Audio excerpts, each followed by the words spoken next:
Bé, doncs benvinguts. Segurament ja fa estona que esteu aquí mirant la televisió, mirant Marrecs TV. Ara segurament, si ara recuperéssim 2 anys enrere, pensaríeu, ostres, aquella webcam que vam col·locar a sobre de l'ordinador, que més o menys es podia anar seguint una mica l'actuació. Ara, en canvi, 2 càmeres, realització, una maleta. Hem portat la maleta avui o no? Avui no hem portat la maleta, però tenim una maleta amb tot preparat, amb diferents pantalles. Gairebé és un equip mòbil de televisió, bueno, de fet no gairebé, és un equip mòbil de televisió. I tot això per explicar que avui estem a l'Eix, a la trobada de les colles de l'Eix, la 15ª, i que Marrecs es prepara per fer, com a mínim, vol proposar fer la primera clàssica fora de Salt o de Girona. Vol fer el 4 de 8, 3 de 8 i Torre de 7. Per nosaltres és una motivació increïble i esperem que la resta d'actuació acompanyi. Començarà als Segals i seguirem nosaltres, que ja està tancat, de fet, ja s'ha cantat la primera pinya del 4. Suposem que ara també Segals ja ha començat a tancar la seva pinya. I el que sí, l'actuació comença sense pilars, per tant comencem directament a primera ronda. El funcionament és les 4 colles i la colla que de seguida li tocarà fer el castell és la colla que no fa pinya a la colla que en aquell moment està fent el castell. Per tant, creiem que el ritme de l'actuació serà bo, esperem que no hi hagi gaires interrupcions i també patint una mica, no en aquest cas pel temps, sinó per la llum. Fixeu-vos aquí darrere que hi ha una grua ben grossa que indica que si se'n va el llum tenim una llum artificial preparada per anar il·luminant la plaça. Per tant, esperem començar a seguir de l'actuació i benvinguts en aquesta nova retransmissió de Marrecs TV.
Doncs estem gairebé al final d'una grandíssima diada avui a Salt, a Vic, a les Colles de l'Eix de Vic.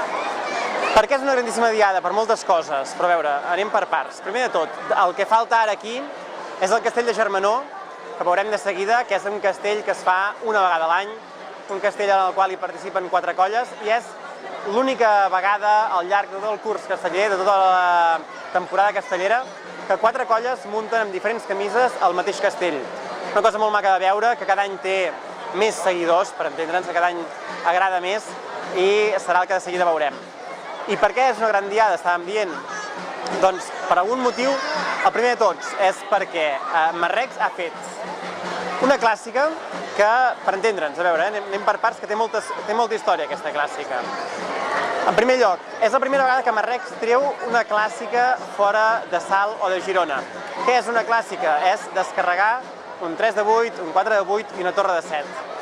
És la primera vegada que ho traiem fora de Girona.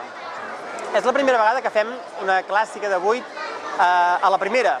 És a dir, no hem hagut de fer cap intent desmuntat, no hi ha hagut cap intent, sinó que s'ha fet tota la primera. Fins i tot no hem desmuntat cap peu. Per tant, és la primera vegada aquí que fem una clàssica sense desmuntar ni un sol peu. També és destacable que és el primer 3 de 8 que traiem fora de Salt o de Girona. Era un repte que feia molts anys que estàvem buscant i finalment ha sigut Vic la plaça que ha pogut contemplar aquest 3 de 8 fora de Salt o fora de Girona. Una cosa que ens fa estar especialment contents. Finalment també aquesta clàssica ve sumada a les últimes actuacions que hem anat fent al llarg d'aquests 2 últims anys. Portem 2 tripletes i amb aquesta 2 clàssiques també. Això vol dir que la colla està en un bon moment, està concentrada amb els castells que està fent i a més que els assajos estan anant bé, que ve participant molta gent i esperem que això sigui un punt de creixement, un punt d'inflexió per anar marcant que més gent vingui a assajos, que més gent s'apunti a la colla i vingui a fer castells amb nosaltres. Per sort, però, l'actuació no només l'hem fet molt bé nosaltres, sinó que també les altres colles han anat acompanyant, especialment Segals. Segals avui ha fet 4 de 8, 3 de 8 i 5 de 7, una grandíssima actuació, no ho han pogut completar amb la torre, han volgut acompanyar-ho amb un 5, la torre l'han d'acabar de treure més bé per poder-la assegurar més bé a plaça. Tenen la intenció aquest any, si tot va bé, de poder portar la torre de 8 també a plaça a final de temporada, encara queda ben bé un mes i mig per ells per poder portar aquesta torre de 8 a plaça. Avui, però, han portat aquest 5 de 7. Lleida no ha pogut portar cap castell de 8, encara els hi falta acabar d'arrencar en aquest segon tram de temporada. Lleida fa un parell de temporades que està fent un primer tram una mica modest i arranca durant el segon tram i ara encara els hi falta aquesta segona arrencada, aquesta segona part de temporada. Han fet la torre, el 5 i el 4 de 7 amb agulla. I finalment Tirallongues, que també ha acompanyat, en aquest cas els ha faltat segurament descarregar un dels 3 castells, tenen l'espina clavada aquest 3 de 7 amb agulla que no han pogut descarregar ni tan sols carregar avui. Esperem doncs, que en properes edicions també el puguin descarregar. De seguida, el castell de Germanó, un castell, us ho dic, molt maco de veure. Moltes gràcies a tothom per estar atent i haver seguit aquesta retransmissió. I ens veiem el proper dia a Badalona. Qui em recorda la data de Badalona? Algú la sap, la data? 29 de setembre, diumenge, a Badalona, amb més Marrecs TV i amb més castells en streaming, després de 2 anys d'haver començat aquestes retransmissions. Moltes gràcies a tothom per estar-ho seguint i gràcies a la gent que fa possible, com sempre, en Pau, en Marc i la resta d'equip de Marrecs TV. Venen aquí? Home, això és una foto maca, No sortim mai, gràcies a tots. Són els responsables, Marc, en Pau i molta altra gent que avui no són aquí, però que són els que se n'encarreguen d'estar filmant diades. I l'Urbano què? El que anava obrint via. Exacte. Gràcies a tots per ser-hi aquestes vegades.